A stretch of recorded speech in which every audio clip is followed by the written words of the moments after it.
सभी दोस्तों को नमस्कार। मैं हूं आपका अपना कुलदीप कुमार। स्वागत है कैलेंडर में फिर से एक बार। तो मेरे प्यारे बच्चों, जैसे कि आपसे वादा किया था, सिलसिला जारी रखेंगे भाई। आपके बोर्ड एग्जाम में नंबर दिलवाने की गारंटी नहीं बल्कि 95 प्लस की गारंटी हम दिलवाते हैं, लेकिन उसके लिए आपको हमारी कुछ बातों को मानना पड़ेगा। लास्ट लेक्चर में भी समझाया था, अब भी समझा रहा हूँ और आगे भी समझाता रहूंगा। भैया आप अपने आप को बस ऐसे तैयार रखो कि भैया आप मार्केट में आग लगा दोगे। सीधी सी बात है। अब देखो, हमने एक बात भी की, डिस्कशन भी किया और मैं आपको अभी भी समझा रहा हूं। मैं आपको वन शॉट के साथ साथ, बड़े ध्यान सुन लो पहले एक बार। वन शॉट के साथ साथ मेरे बच्चे आपको जो आपके क्वेश्चन और आंसर रहेंगे वो भी कराऊंगा आपको। ठीक है जी, क्वेश्चन आंसर रहेंगे, प्लस मेरे बच्चे आप क्या रहेंगे यहाँ पे, असर्शन रीजन भी रहेंगे, वो भी मिलेंगे आपको, प्लस केस बेस्ड स्टडी भी मिलेगा। ठीक है जी। तो इस बात की आपको गारंटी है कि आपने अगर मुझे फॉलो किया, कैल्विन को फॉलो किया, तो जाहिर सी बात है आपको कभी भी मैं बता रहा हूं बोर्ड एग्जाम में कोई दिक्कत आएगी नहीं। और आप सुनो, अभी फिलहाल जो है आपके पास मात्र 30 दिन है और 30 दिनों के अंदर भैया आपको मार्केट में आग लगानी है। आग लगाने का मतलब ये नहीं कि आज जाके आग लगा दो। आग लगाने का मतलब है कि आपको ऐसी तैयारी करनी है 30 दिनों में कि भाई आने मतलब पिछले जो 8 महीने या फिर 7 महीने जो भी आपकी तैयारी थी वो भूल जाओ कि कुछ तैयारी हुई भी है। अब जो महीने हैं, एक महीना, ये बहुत महीने हैं। एक महीना मैं क्यों बोल रहा हूँ, इसलिए बोल रहा हूँ, अगर आप अपने प्रैक्टिकल्स को हटा दो, वाइवा को हटा दो, फाइल वाइल जमा करना नहीं करना सब हटा दो, मात्र एक महीना, और इस एक महीने के लिए बस झोंक दो अपने आप को कंसिस्टेंट तरीके से, बिल्कुल झोंक दो। मतलब आपको कुछ भी नहीं दिखना चाहिए आपके बोर्ड एग्जाम के अलावा। ठीक है भाई, तो चलो बच्चों शुरुआत करेंगे आज अपने चैप्टर की, जिसका नाम बेटा globalisation and the Indian economy. देखो सिंपल सी बात है, समय मैं इसलिए ज्यादा किससे कहानी क्यों बना रहा हूं। अच्छा एक चीज और बताना मैं भूल गया, चैप्टर को शुरू करने से पहले मैं आपके लिए कुछ क्वेश्चन पेपर मैंने सेट किए हैं। ठीक है, मैं अपना आपको हैकर तो नहीं बोलूंगा, लीकर तो नहीं बोलूंगा, फलाना तो नहीं बोलूंगा, धमाका तो नहीं बोलूंगा। ठीक है, मैं अपने आप अपनी कोई ऐसी हाइक नहीं बनाऊंगा कि आप पागल पागल हो जाओ। लेकिन मैं आपको एक ऐसी चीज बता रहा हूं कि वो जो पेपर है उसमें से कुछ क्वेश्चंस नहीं बल्कि बहुत सारे क्वेश्चंस काफी भारी, सीबीएसई हो चाहे यूपी बोर्ड हो चाहे एमपी बोर्ड हो बिहार बोर्ड हो, मतलब अलग अलग बोर्ड्स के लिए अलग अलग हमने पेपर का सिलेक्शन कर रखा। या ये फलाने बोर्ड के लिए, दिमागी बोर्ड के लिए, दिमागी बोर्ड के लिए, समझे बात को, समझ गए। और उसी में से आपके पेपर का मतलब आना तय इसलिए होगा क्योंकि वो जो बोर्ड एग्जाम है, मान लो मैं एग्जाम्पल ले रहा हूँ, जैसे मान लो मैंने सीबीएसई का एग्जाम्पल ले लिया, तो उसमें क्या होगा सीन, सीन उसमें ये होगा, ये बाकी जो क्वेश्चन है, ठीक है, जो सीबीएसई वाले जो क्वेश्चन है बाकी जो उन्होंने पहले कई बार पूछे गए हैं, फिर कई बार टॉपिक में रिपीट किए हैं, उन्हीं क्वेश्चन को उठा के वो बार बार क्या करता है, रोटेशन में डालते रहता है। लेकिन आपके लिए जो मोस्ट इंपोर्टेंट क्वेश्चन रहेंगे कौन से रहेंगे, असर्शन रीजन रहेंगे, केस बेस्ड स्टडी क्वेश्चन रहेंगे। जी हाँ, इस बात को बहुत ध्यान रखना। ये क्वेश्चन वो क्वेश्चन है कि जहां पर आपको थोड़ी क्रिटिकल प्रॉब्लम को फेस करना पड़ सकता है, क्योंकि क्राइटेरिया क्या है असर्शन रीजन का हमें मालूम नहीं, जो केस बेस्ड स्टडी क्राइटेरिया क्या हमें मालूम नहीं, कि क्वेश्चन वो कहीं से भी उठा के पूछना पाछना चालू कर देते हैं। तो घबराना बिल्कुल नहीं है, पहले आपको वन शॉट खत्म करने हैं, assertion reason, question answer, and then क्या, केस बेस्ड स्टडी। आपको सब कुछ मिलेगा बशर्ते ही कि आप हमारे साथ बने रहो महाकाल के नाम पे। ऐसा नहीं है कि आज आए कल चले गए, सुन लो बात नहीं सुन लो, ऐसा बिल्कुल नहीं करना आपने। चलो जी आओ शुरुआत करते हैं मेरे बेटे, क्योंकि देखो मैं आपको बार बार से टोक रहा हूं, मुझे मालूम है एक दिन पढ़ोगे अगले दिन फिर भूल जाओगे। मुझे मालूम है तुम्हारे में से कुछ बच्चे नॉटी टाइप के होते हैं, आते हैं सिर्फ देख के निकल जाते हैं, ना पढ़ना है, पढ़ना है, और भाई साहब जो पढ़ा रहा हूं मिलेगा जरूर। ठीक है, आओ नेक्स्ट। भाई टॉपिक है globalisation and the Indian economy. बड़े सिंपल से सुनना बहुत ध्यान से। अगर मैं एमएनसी की बात करूं, मैं मल्टीनेशनल कंपनीज की बात करूं, तो मेरे बच्चे बताओ जो मल्टीनेशनल कंपनीज होती हैं वो क्या करती हैं। सर वो जाहिर सी बात है, वो अपना प्रोडक्शन जो अपनी होम कंट्री को छोड़ के अदर मल्टीपल कंट्री के अंदर लेके जाती है। जब वो अदर मल्टीपल कंट्री के अंदर लेके जाएंगी तो एक बात का जवाब देना मेरी, सर क्या होगा, उनका प्रोडक्शन एक्सपेंड होगा, बिल्कुल होगा, उनकी इनकम बढ़ेगी, बिल्कुल बढ़ेगी, प्रॉफिट मैक्सिमाइजेशन होगा। तो जब एक देश का बिजनेस मल्टीपल कंट्री के अंदर फैल रहा है, ऐसी कंपनीज को हम लोग क्या बोलते हैं, मल्टीनेशनल कंपनी कहते हैं। ठीक है, वो या फिर इसको हिंदी में बोलो कि जब एक देश का व्यापार अपने देश की सीमाओं को लांघकर दूसरे देशों की अन्य सीमाओं के अंदर क्या करता है, प्रवेश करता है, तो हम क्या बोलते हैं, मल्टीनेशनल कंपनी बोलते हैं। मेरी इंग्लिश भी बहुत अच्छी है और हिंदी भी आगे नेक्स्ट क्या कहना, इन द पास्ट, बहुत सुनना, in the past 2 and 3 decades, भाई 20 सालों में और 30 सालों की बात करके, more and more MNCs have been looking for the location around the world।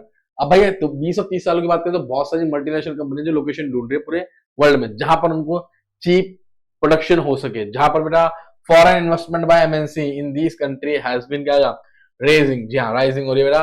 और कंपनीज जो है एक ऐसी लोकेशन हमेशा ढूंढते हैं जहां पर उनको चीप एंड बेस्ट मिल सके, है ना। इंडिया में तो खैर मिलता है। और यही 20 और 30 सालों के अंदर आप देखेंगे तो एमएनसी का जो रेशियो है फॉरेन डायरेक्ट इन्वेस्टमेंट, ठीक है, उसको लेकर या फिर आप बोलो फॉरेन इन्वेस्टमेंट को लेकर काफी ज्यादा बढ़ चुका है। अब कंपनियां केवल अपने देश में ना रहकर बाहरी देशों में क्या कर रही है, ज्यादा करने में बच्चे एंट्री कर रही है, ठीक है। चलो जी अब आ गया नेक्स्ट। अब सुनना, a large part of the foreign trade is also controlled by the MNC. बिल्कुल सही बात है यार। ये बताओ, एमएनसी जितना ज्यादा प्रोडक्शन करेगी, जितना ज्यादा बाहर की कंट्रीज में एक्सपोर्ट करेगी, उतना उनका फॉरेन ट्रेड का हुआ बढ़ेगा। तो बेसिकली अगर फॉरेन ट्रेड की बात करें, एमएनसी के ऊपर डिपेंड करता है। तो फॉर इंस्टेंस क्या रखा है, the car manufacturing plant of Ford motor in India not only the produce car for the Indian market. देखो इससे कहने का अर्थ क्या, इससे कहने का अर्थ है कि एक फॉरेन कंपनी है फोर्ड, अब फॉरेन कंपनी का जो प्रोडक्शन यूनिट है वो हमारे इंडिया में लगा हुआ है, लेकिन वो सिर्फ इंडियन मार्केट के लिए प्रोड्यूस नहीं कर रही है। उसका कहना यह है वो वहीं से बना के एक्सपोर्ट कर रही है बाकी अदर क्या डेवलपिंग कंट्री को। मान लो हमने नेपाल को कर दिया, मान लो हमने भूटान को कर दिया, मान लो मेरे बच्चे हमने नागालैंड में पाकिस्तान में भेज दिया, अफगानिस्तान में भेज दिया। तो ये जो चीज है ना, एमएनसी जो होती है सिर्फ और सिर्फ जिस कंट्री में जा रही है केवल वहीं के लिए व्यापार नहीं करती, उस कंट्री के द्वारा वो बाकी कंट्रीज में अपना व्यापार फैलाती है। यानी कि अगर कोई कंट्री इंडिया में अपनी प्रोडक्शन यूनिट लगाती है तो सिर्फ वो इंडियन मार्केट के लिए प्रोड्यूस नहीं कर रही है, वो बाहर के मार्केट के लिए प्रोड्यूस कर रही है। जस्ट लाइक चाइना, चाइना में अगर कोई कंपनी गई तो केवल चाइनीज मार्केट के लिए प्रोड्यूस नहीं हो रहा, बल्कि लोग बाग चाइना जाते इसलिए हैं ताकि वो बाहर की कंट्रियों के लिए प्रोडक्शन कर सके, क्योंकि वहां पर लेबर एंड प्लस कॉस्ट जो है सस्ती बढ़ जाती है, ठीक है। चलो बड़ा ध्यान सुनना, बहुत ध्यान सुनना। क्या क्या globalisation is this process of the rapid integration, और क्या आएगा, इंटर कनेक्शन। मेरी बात ध्यान सुनना, बिटवीन कंट्रीज। सर बेसिकली अगर ग्लोबलाइजेशन की बात करें, ये एक ऐसा बहुत तेजी से बढ़ता हुआ प्रोसेस जहां पर आपस में अर्थव्यवस्थाएं, दो देशों की अर्थव्यवस्था यानी कि इकोनॉमिक आपस में क्या हो रही है, इंटीग्रेट हो रही है, जुड़ रही है। इसका बेस्ट एग्जांपल अगर मैं दूंगा आपको, यूएस दूंगा। यूएस यानी कि अमेरिका की जो इकोनॉमी है, अमेरिका ने एक ऐसा मायाजाल बुन दिया। जी हाँ, जब वो आजाद हुई तो उसने अपने दिमाग में बहुत सारी चीजों को गढ़ना चालू कर दिया। उसने एक ऐसा मायाजाल बुना जिस मायाजाल के अंदर आज की डेट में मतलब वर्ल्ड की बाकी कंट्रीज भी फंसी पड़ी है। अगर अमेरिका में मंदी आएगी तो बाकी देशों में मंदी आएगी, ये लगा लो आप एक तरह से, ये लगा रखा उन्होंने। तो फॉरेन ट्रेड का ये भी असर पड़ता है कि बार बार मान लो यूएस में अगर कोई कांड होता है तो जाहिर से तो उसका इंपैक्ट हमारी इंडियन शेयर मार्केट पे भी पड़ता है। अगर वहां पे कोई इलेक्शन जीतता है हारता है तो उसका इंपैक्ट इंडियन मार्केट पे भी पड़ता है, ठीक है। चलो जी, क्या रखा है, more and more goods and services investment and technology are moving between the country. और एक देखिए एमएनसी के रेशियो बढ़ने से क्या हुआ कि ज्यादा से ज्यादा जो गुड्स हैं सर्विसेज हैं वो आज पूरे वर्ल्ड में अदर अदर कंट्रीज में घूम रही हैं। अगर आप देखेंगे, मैं जो पढ़ा रहा हूँ, आप जो पढ़ रहे हो, ये सब कुछ इस एमएनसी कंपनी की बदौलत हुआ। अगर एमएनसी कंपनी नहीं आती तो शायद हम लोग टेक्नोलॉजी से वंचित रहते हैं, शायद हमारे पास ये चीजें आती सही, क्या पता हम लोग अपनी खुद की क्रिएट करते लेकिन बहुत लेट क्रिएट करते। तो ये चीज क्या हुई है, rapid growth of technology, communication and IT sector, that is called by the MNC. Clear है? चलो जी आगे आओ नेक्स्ट। कहता है बच्चे, the movement of people between countries. सुनो अब एक बात सुनो, अब मान लो मैकडी है, मैकडी इंडिया में आया, फिर अपना डोमिनोज या फिर डोमिनोज है वो आया, तो जाहिर से जब डोमिनोज आया तो उससे कुछ लोग भी आए, क्योंकि यूनिट सेटअप कराना भी जरूरी है। अब एक देश का व्यापार जब दूसरे देश जाता है तो जाहिर से तो लोगों का भी क्या होता है, एक्सचेंज होता है, लेबर का भी एक्सचेंज होता है। कभी कभी कुछ कंपनीज ऐसी होती हैं हमारे इंडिया में, जैसे जनपैक्ट है कॉल सेंटर टाइप की कंपनी है, आरबीएस है, रॉयल बैंक ऑफ स्कॉटलैंड है। यहाँ पर क्या होता है, लोगों को अपॉर्चुनिटीज मिलती हैं। वो विदेशी कंपनी ये देखती है बच्चे कि कौन सा बंदा मेहनती है, कौन सा हमारा इंडियन एम्प्लॉयर इतना मेहनती है कि शायद वो बाहर जा सकता है। अगर उसके अंदर स्किल्ड है तो भाई साहब वो बकायदा हायर भी करती है और अपने बंदों को यहाँ भी भेजती है और हमारे यहाँ के बंदों को लेके जाती है। आपने देखा होगा कि यहाँ कंपनी की तरफ से कहाँ घूमने गया मार्केट में बाहर, तो क्यों होता है, कैसे होता है, वो ऐसे ही होता है, वो ऐसे ही होता है, उसके पीछे वजह ही होती है। ध्यान रखना आप, ठीक है ना, ठीक है।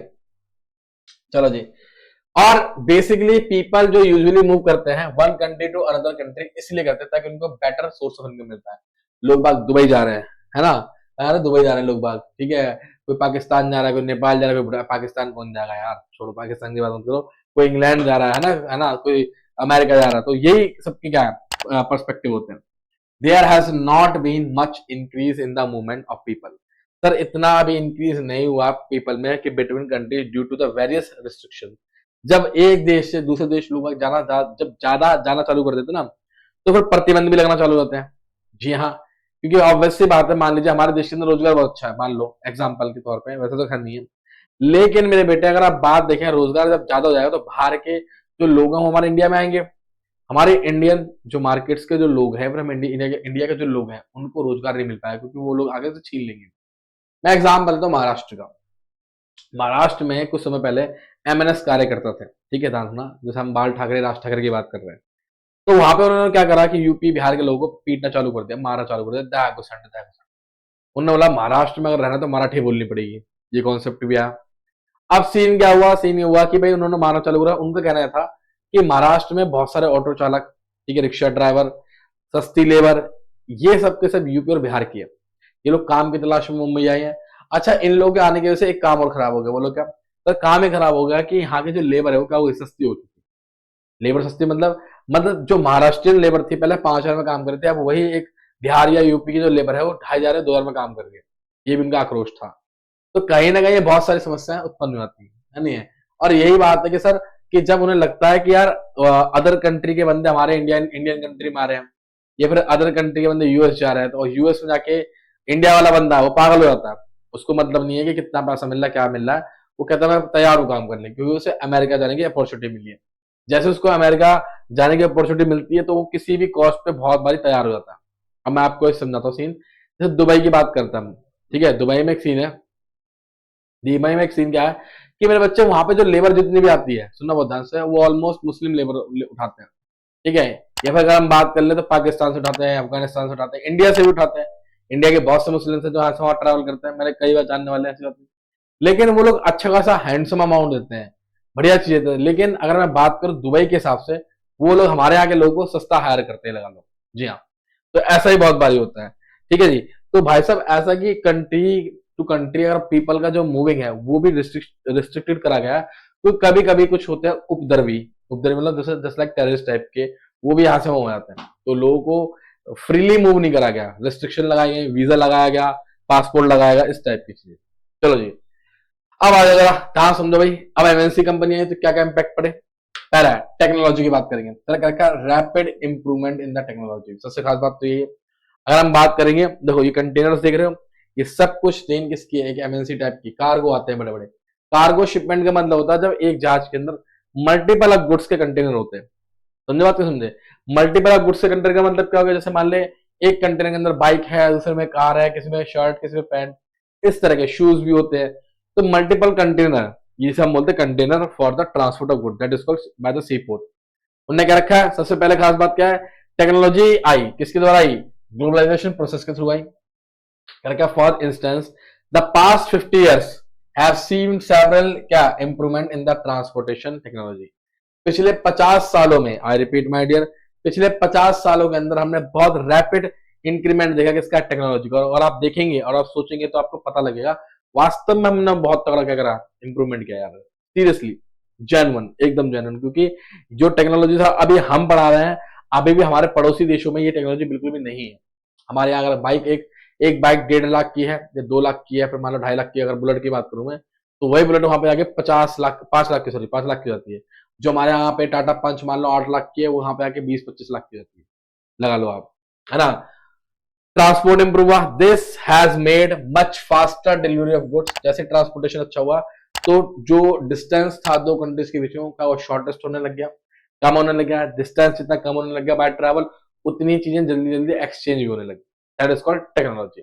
अगला आओ, कहता है फिर आता है IT sector, information and communication technology. ये सेक्टर भाई साहब एक ऐसा सेक्टर है, अगर हम बात करें, जब 2008 में रिसेशन आया, 2019 में कोविड आ गया, उसके बाद 20 में तबाही चालू हुई, फिर भी सेक्टर ने अपने आप को कहीं ना कहीं संभाल के रखा। और एक सेक्टर और था, that is called pharmacy sector. जी हाँ, यानी कि मेडिकल सेक्टर अगर हम बात करें तो मेडिकल ने भी अपने आप को अच्छे से रिवाइव करा, बल्कि मेडिकल तो गिर नहीं सकता, पूछो क्यों?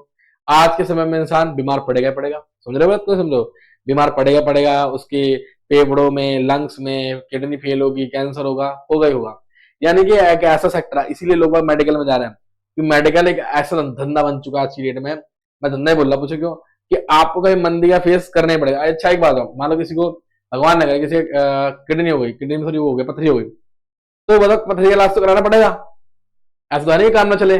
मान लीजिए कोई बंदा किराए पे रह रहा है, अब वो अपना मकान नहीं ले सकता तो लेकिन किराए पे तो रहेगा, लेकिन अगर कोई बंदा बीमार पड़ता है दवाई तो खानी पड़ेगी, यानी कि that is called must be sector हो चुका है। हाँ जी हाँ, ठीक है।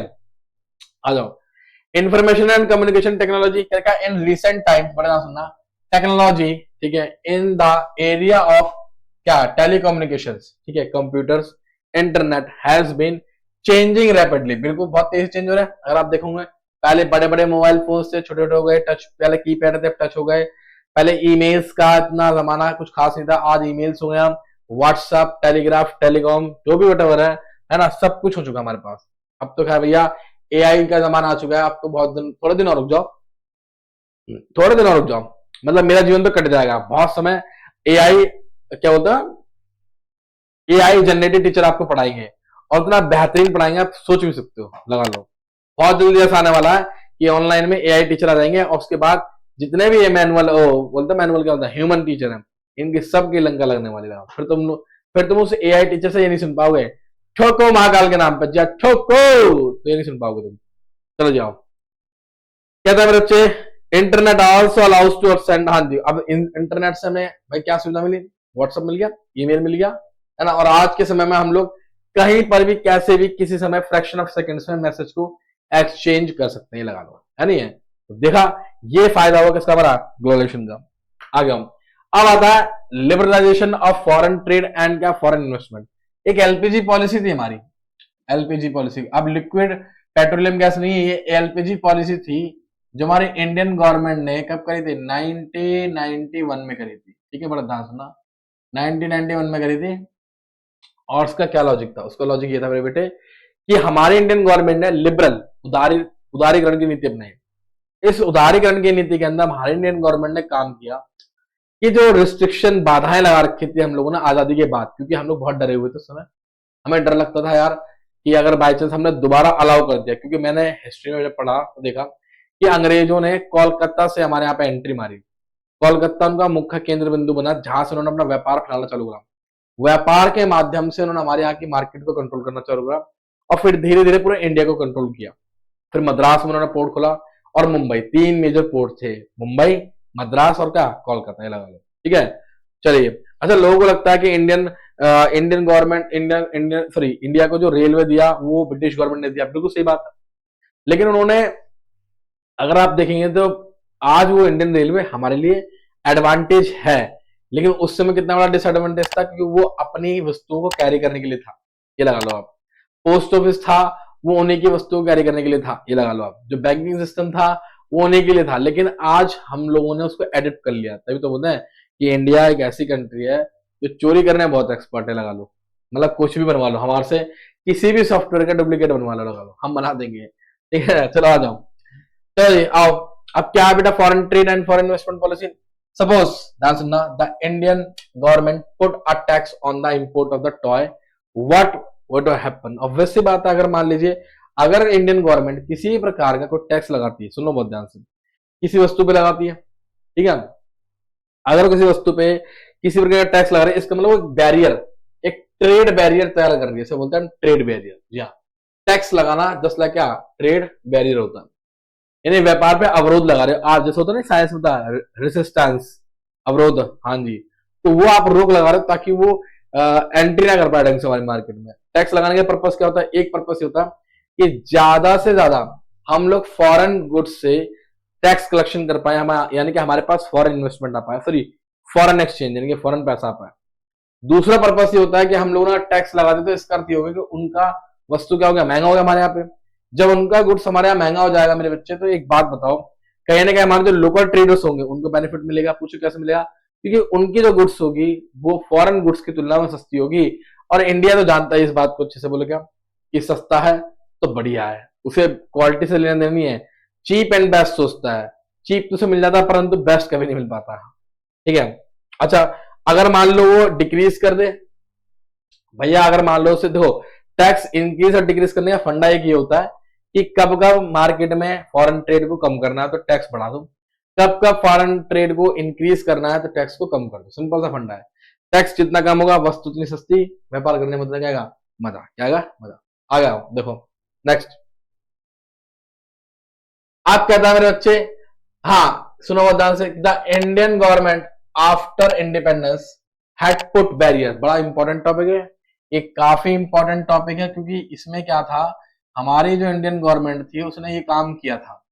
हमारी इंडियन ने गवर्नमेंट ने काम किया था, जैसे हम लोगों ने बताया ना अभी, जैसे हमें इंडिपेंडेंट हो गए, जैसे हमें आजादी मिल गई, हमने बहुत सारे टैक्सेस को वगैरह पुटअप कर दिया।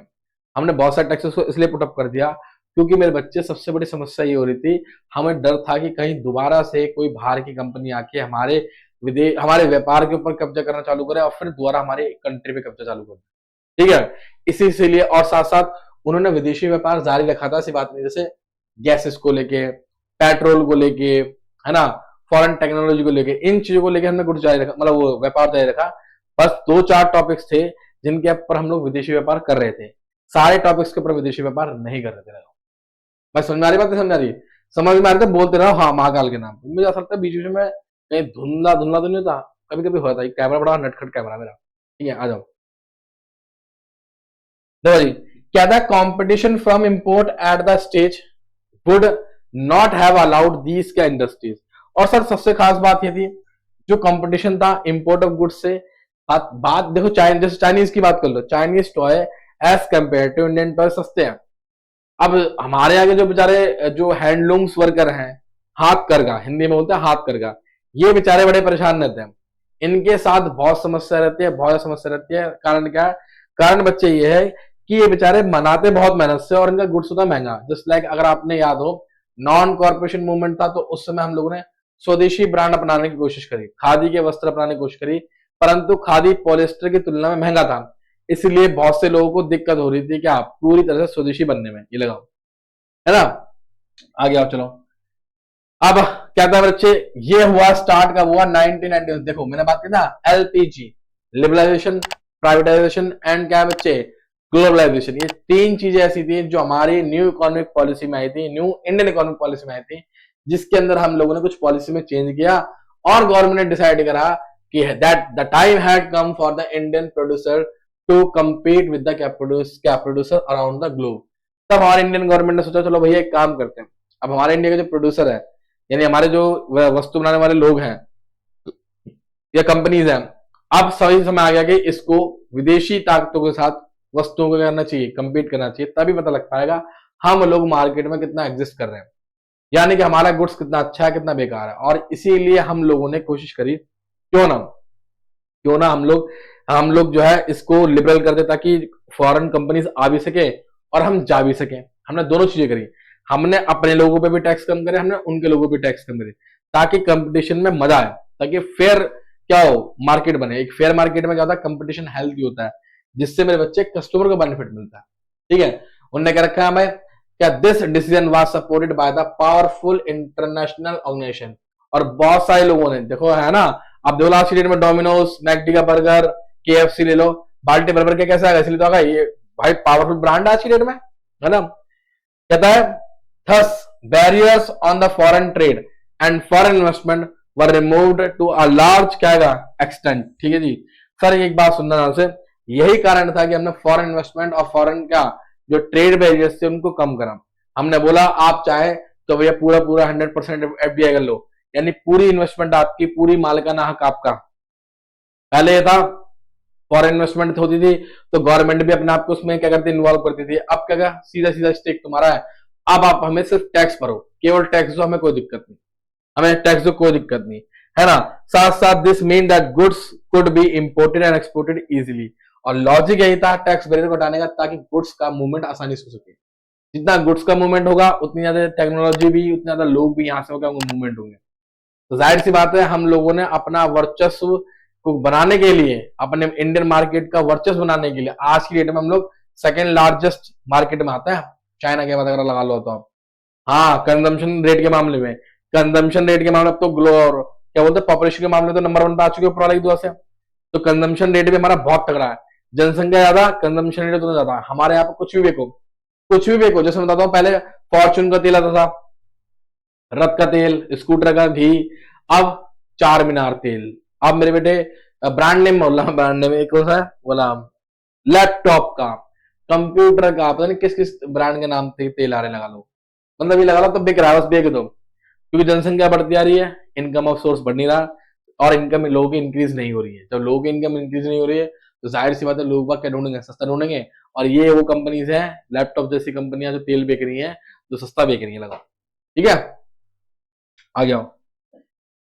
अब आओ, कुछ एडिशनल टॉपिक है जो मैं आपके सामने लेके आऊं, थोड़ा मजेदार टॉपिक है, आपको कुछ सीखने को मिलेगा। हमारे यहाँ पे आपको मालूम है इंडिया एंड G20 हुआ, G20 हुआ जिसमें great G20 country of the world line, जिसमें हमारे यहाँ भारत में 2023 में हुआ था। इसको लिख लेना कि G20 कब हुआ था, 2023 में हुआ। ठीक है, भारत में, और दिल्ली में, अगर आपको मालूम हो तो। ठीक है, ये वो रहे कंट्रीज के नाम। ठीक है, ये सारी कंट्रीज देख लो आप यहाँ पे, सारी सबके सब है, A to Z, England, America, south Africa, है ना, सबका। आओ, टॉपिक को हम लोग बहुत आसानी से सुनेंगे, बड़े ध्यान सुनेंगे। देखा, G20 was founded in the 1999, 1999 में, is an international intergovernmental forms for economic cooperation comprising 19 countries and the European Union। ये 19 कंट्री के साथ था और यूरोपियन यूनियन के साथ हुआ एक ऐसा समझौता है जिसके अंदर हम लोग आपस में इकोनॉमिक ग्रोथ तो करेंगे, आर्थिक विकास तो करेंगे, परंतु एक दूसरे को संभाल कर। ऐसा नहीं है कि इंडिया अपने विकास के लिए नेपाल जैसी कंट्री की लंका लगा दे या चाइना की लंका लगा, चाइना फिर हमारी लंका लगा दे। ये था हमारा इस G20 को होस्ट करने का मेन एजेंडा, और हर बारी किसी न किसी को क्या मिलता है, इसका मौका देते हैं। अगर हम बात करें इस G20 में, तो भैया एक आया था Argentina, Australia, Brazil, Canada, China, France, Germany, India, Indonesia, Italy, Japan, Republic of Korea, Mexico, Russia, Saudi Arabia, south Africa, Türkiye and the United kingdom, that is called UK, and the United states and the European union. ये 20 countries ऐसी थी मेरे बच्चे जिन्होंने मिलके इस pact को, इस कॉन्ट्रैक्ट को साइन किया। जहां पर मैं दोबारा रिपीट करना चाहूंगा, किस लिए बेटा सर, ये था इकोनॉमिक कॉर्पोरेशन कंप्राइजिंग। जी हाँ, इकोनॉमिक कॉर्पोरेशन का मतलब हो गया आपस में आर्थिक विकास करना, परंतु मिलजुल कर। ठीक है, जस्ट लाइक एजेंडा 21 था वही, कि हाँ भैया हमें आर्थिक विकास तो करना है, परंतु आज की आवश्यकताओं को पूरा करते करते हमें आने वाली भविष्य में जो पीढ़ी है उसकी आवश्यकता का भी ध्यान रखना, याद रखना। सस्टेनेबल डेवलपमेंट बहुत इंपॉर्टेंट टॉपिक है, बहुत ही ज्यादा इंपॉर्टेंट टॉपिक है भाई साहब, मैं बता रहा हूं आपको। हाँ, अब देखो इसके क्या महत्व थे और क्या फंक्शन भी सुन रहे थे। क्या कहा, leaders from the member country, जो लीडर्स जैसे हमारा मोदी जी हो गए, है ना, क्या कहा, मीट एनुअली टू डिस्कस, हर साल मिलते हैं, significant issues pertaining to the global economy including the international financial stability. Sir हम लोग उन इश्यूज को डिस्कस करते हैं, सिग्निफिकेंट इश्यूज को, जो कि हमारी इकोनॉमी को बढ़ाने के लिए होने चाहिए। साथ साथ ये भी इशू भी कि फाइनेंशियली स्टेबल कैसे रहे, यानी किसी को कर्जा ना मिले, डिजिटल इकोनॉमी बनाए, जैसे कि आप देख सकते हो कैशलेस इकोनॉमी पे फोकस कर रहा है इंडिया, कैशलेस इकोनॉमी फोकस कर रहा है। क्लाइमेट फाइनेंस कैसा होना चाहिए, वातावरण, भाई आपको ग्रोथ तो करनी है, परंतु ये वाली बात है वातावरण को बिना नुकसान पहुंचा एक तरह से, है ना। या फिर sorry climate finance, sorry climate finance का मतलब कुछ और हो गया, तो कुछ और ही पहुंच गया। क्लाइमेट फाइनेंस का होगा कि आप पैसे का जो सोर्स है किस प्रकार से देखेंगे, कैसा पैसे का सोर्स होगा, कहां से आएगा, क्या IMF आपको देगा, वर्ल्ड बैंक देगा, कैसे करोगे आप, है ना। ठीक है, क्लाइमेट चेंज क्या आएगा, मिटिगेशन एंड सस्टेनेबल डेवलपमेंट। ठीक है, क्लाइमेट और जो जैसे जैसे मान लीजिए परिस्थितियां बदलती हैं, जब जब परिस्थितियां बदलेंगी व्यापार की, पैसे की, तो उस समय में क्या मेरे बच्चे प्रोसीजर आएगा। जैसा होता नहीं है, अब मान लो इंडिया पाकिस्तान में वॉर छिड़ गया था अभी बीच में, तो जब वॉर छिड़ गया तो वॉर के दौरान में क्या परिस्थितियां होंगी व्यापार की, ये कौन तय करता है, WTO तय करता है। WTO बताता है कि भैया आपको जब किन्हीं दो देशों के बीच में अगर मान लीजिए इंटरनल वॉर छिड़ गई, तो उस समय में भैया क्या व्यापार की शर्तें रहेंगी और व्यापार कैसे किया जाएगा या फिर नहीं किया जाएगा। तो उसी प्रकार से जब भी कुछ होगा ये लोग तय करेंगे। और इस member represent 85% of global GDP। कहते हैं 20-20 कंट्री ने, इस 20-20 कंट्री ने पूरे वर्ल्ड की 85% GDP को क्या करते हैं, ये शो करता है। एंड 75% ऑफ क्या, international trade, and 2/3 of the क्या, वर्ल्ड पॉपुलेशन। जी हाँ, यानी कि 20-20 कंट्री में ध्यान सुनना, 85% ऑफ क्या है बच्चे, दैट इज कॉल्ड ग्लोबल क्या है बेटा, GDP हो गई। 75% मेरे बच्चे क्या बोल रहा हमारे से यहाँ पे, दैट इज कॉल्ड बेटा इंटरनेशनल ट्रेड। ठीक है जी, इसमें आ गया इंटरनेशनल ट्रेड आ गया। अच्छा, और मेरे बेटे क्या, और ये करीबन करीबन 2/3 क्या है, पॉपुलेशन ऑफ वर्ल्ड, यानी कि इसमें, ठीक है। चलो जी, तो क्लियर हो गया। चलो, तो ये था हमारा क्या G20। ठीक है, चलो आओ आगे बढ़े। चलिए फिर यहाँ पे आया इंडियन रोल इन G20 में। क्या हमारा इंडिया का रोल क्या था? देखो ये बाबूजी बैठे हुए, ये बाबूजी बैठे हुए, नरेंद्र दास दामोदर दास मोदी, जो भी वटेवर हो, आई डोंट नो क्यों मैं आप ऐसा क्यों बोल रहा हूँ, आई डोंट नो, मैं इसलिए बोल रहा हूँ कुछ परिस्थितियों में ये कुछ बताते ही नहीं हमें, कभी नहीं बताते। अच्छा, इनका एक बहुत प्यारा एजेंडा रहा मैंने अभी तक का। मैंने एक चीज नोटिस करी है मोदी जी में कि आप ना मतलब कुछ भी करो पर प्रेस कॉन्फ्रेंस में मत आओ, ना बातचीत करो। मतलब पहले की प्रेस कॉन्फ्रेंस होती थी, मतलब मैं वही देखता हूँ, अमेरिका में देख लो, चाइना में देख लो, ये लोग आते हैं अपने आपको रिप्रेजेंट करते हैं आके। ये भाई साहब कभी नहीं आते, ये सब कभी नहीं आते, ना कभी कोई प्रेस कॉन्फ्रेंस होती, ना कभी कोई सवाल जवाब इनसे पूछता। क्यों नहीं पूछता? जवाब कैसे देंगे? I am not the against of, क्या बोलते हैं BJP government, I am against the Modi.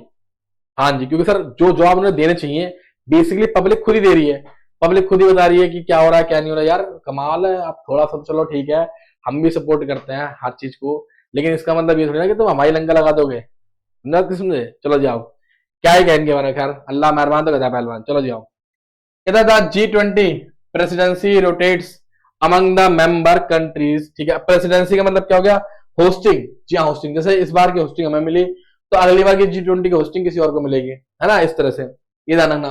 और ये फर्स्ट टाइम हमें होस्टिंग मिली है, फर्स्ट टाइम। और फर्स्ट अगर हम बात करें, क्या रखा है? And is being assumed by India from Indonesia from 1 क्या दिसंबर 2022। भाई दिसंबर 22 के बाद जो G20 का होस्टिंग किसको मिली? 23 की हमें मिली है, पहले पता लग गया था। क्या कहा? It seeks to find pragmatic global solution for the well-being of all while manifesting the true spirit of the क्या वसुदेवाया कुटुंबकम। ओ माय गॉड, ये रहा वसुदेव कुटुंबकम, ये था भाई साहब। अब इसका मैं क्या ही बताऊं आपको, सुनो ध्यान से, चलो आओ देखते हैं। क्या India want to bring about a shared global future for all through the क्या अमृत काल। ठीक है, मतलब वो चाहते थे कि लाइफ स्टाइल हो, लाइफ टाइम तक का हमारा सबका आपस में अच्छा सा फ्यूचर हो, ये इंडिया का कहना था। ठीक है, लाइफ लाइफ मतलब लाइफ स्टाइल फॉर क्या एनवायरमेंट। जी हाँ, उनका कहना ये था, movement which aim to promote a sustainable way of the life through the practice of environmentally and क्या कॉन्शियस प्रैक्टिसेस। सर हमारा उद्देश्य ये था कि बेसिकली हम लोग एक इन्वायरमेंटली कॉन्शियस, मतलब अगर हमें इकोनॉमी को ग्रोथ करना है तो हमें वातावरण को बहुत ध्यान में रखना पड़ेगा। देखो अब जो सर्दियां आ गई, अब तो लोग अपने आप को गर्म रखने के लिए क्या करते हैं, कुछ कोई आग जलाता है, कुछ जलाता है, तो लोग बाग उस समय ये नहीं देखते कि आग जलाने से, प्लास्टिक जलाने से, पन्नी जलाने से शायद से पोल्यूशन फैल रहा है। समझ रहे बात को? मैं छोटा सा एग्जांपल दे रहा हूँ। तो उसी प्रकार से अगर किसी कंट्री को ग्रोथ करनी है तो कंट्री सोचती नहीं है कि भाई तेरे ग्रोथिंग के चक्कर में कहीं किसी की लंका ना लग जाए, शायद तू इन्वायरमेंट को दुखी खराब ना कर। जैसे हैदराबाद में भी जंगल काटे गए, अभी सुप्रीम कोर्ट का ऑर्डर आया कि अरावली की हम लोग जो है कितनी मीटर, 50 मीटर या 150 मीटर की जो हाइट्स वाली है, जितने भी पर्वत है वो 50 मीटर, शायद से 50 मीटर है ना, हाँ 50 मीटर वाले जितने भी जो क्या नाम वो पर्वत है, सारे सारे अरावली हिल्स को हम लोग तोड़ देंगे। एक बात बताऊं, अब इसके ऊपर सबका ज्ञान चालू हो गया, मेरा भी ज्ञान चालू होने वाला है। सुनो, अरावली हिल्स होंगी तो जो सैंड है, जो मतलब धूल धक्कड़ होता है, राजस्थान की मिट्टी उट्टी का, वो क्या नहीं पाता हमारे दिल्ली तक नहीं पहुंच पाता, या फिर उत्तराखंड तक नहीं पहुंच पाता। तो भाई साहब एक बात है, जब ये हिल्स नहीं रहेंगी तो फिर क्या होगा भैया? इन्वायरमेंटल इफेक्ट तो हो गई होगा, है नहीं है? और साथ साथ मेरे बच्चे इन्वायरमेंट, और एक बात और भी इसका इसका एक फर्क और ही पड़ता है। जैसे अगर मानसून आएगा तो मानसून रोटेट होने में प्रॉब्लम हो सकती है, ध्यान रखना बात को। हाँ, जैसे हुआ नहीं था अभी एक बार उत्तराखंड में धनाधन बारिश हो रही थी, मानसून ठहर गया, वहां पे मानसून ठहर गया, मानसून ने लंका लगा दी रखे हैं। चलो जी, कहता है the 6 thematic priorities of G20 presidency are. देखो छह मेन चीजें हमने डिस्कस करी, कौन कौन सी बेटा? पहला है ग्रीन डेवलपमेंट, ठीक है, ऑब्वियस सी बात है, इन्वायरमेंट को ध्यान में रखते हुए। फिर क्या रखा है? Accelerated inclusive and resilient growth. जी हाँ, हमें बढ़ती हुई सब चीजों को शामिल करते हुए और चुपचाप से बढ़ते रहना आगे, ऐसा नहीं कि हल्ला गुल्ला कर रहा है, लोग बाग पागल हो रहे हैं। ठीक है, क्योंकि अगर आप ग्रोथ करते हो तो ऑब्वियसली बात है आपको कुछ चीजों को त्याग भी करना पड़ेगा। अगर आपने उन चीजों को त्याग करना चालू कर दिया, जैसे राजस्थान में क्या हुआ, अरावली हिल्स को तोड़ने की बात करेंगे, लोग बाग में आक्रोश में आ गए, है नहीं? क्या रखा उन्होंने? Accelerating the progress on SDG। ठीक है, टेक्नोलॉजिकल ट्रांसफॉर्मेशन एंड डिजिटल क्या पब्लिक इंफ्रास्ट्रक्चर, इसमें भी है। Multilateral institution for 21st century को, ठीक है, नए नए बनाने इंस्टीट्यूशन।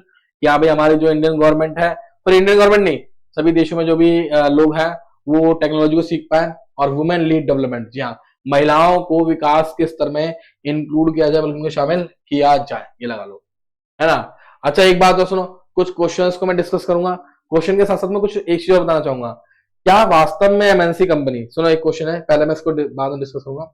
यहाँ पर सुनो, जो हमारी एमएनसी कंपनी होती है तो इनके कुछ भाई अच्छी बातें भी हैं, यानी कि बेनिफिट्स भी हैं, है ना, और कुछ मेरे बच्चे क्या है इसके लॉसेस भी हैं, यानी कि डिमेरिट्स भी हैं।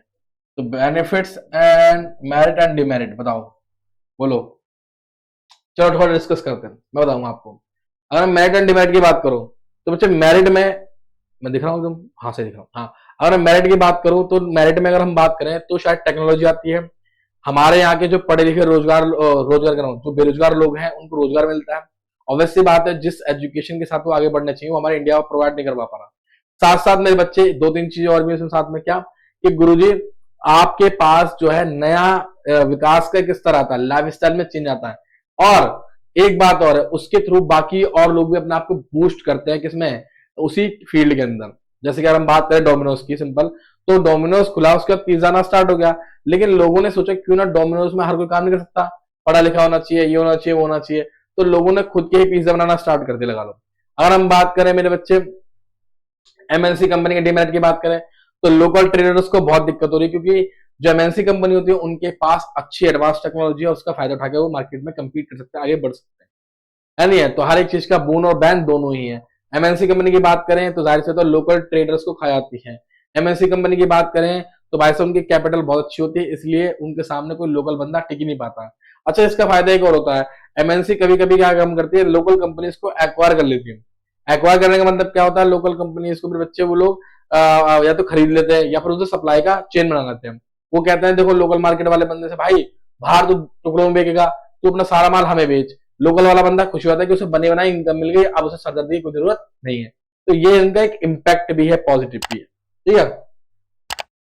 चलो कुछ क्वेश्चन देखता हूं।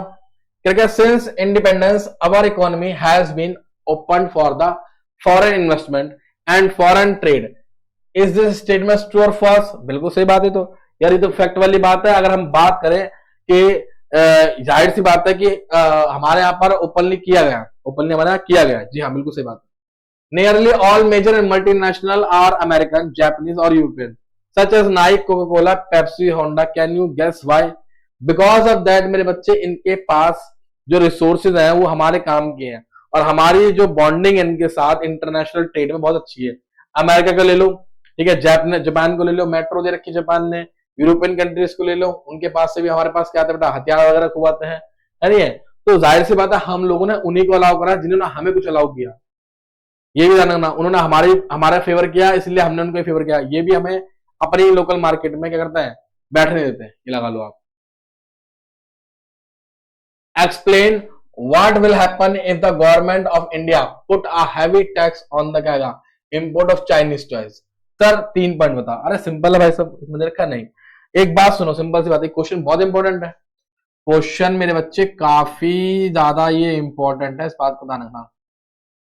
बहुत इंपॉर्टेंट क्वेश्चन है ये, बहुत ही ज्यादा इंपॉर्टेंट क्वेश्चन दे रहा हूं आपको।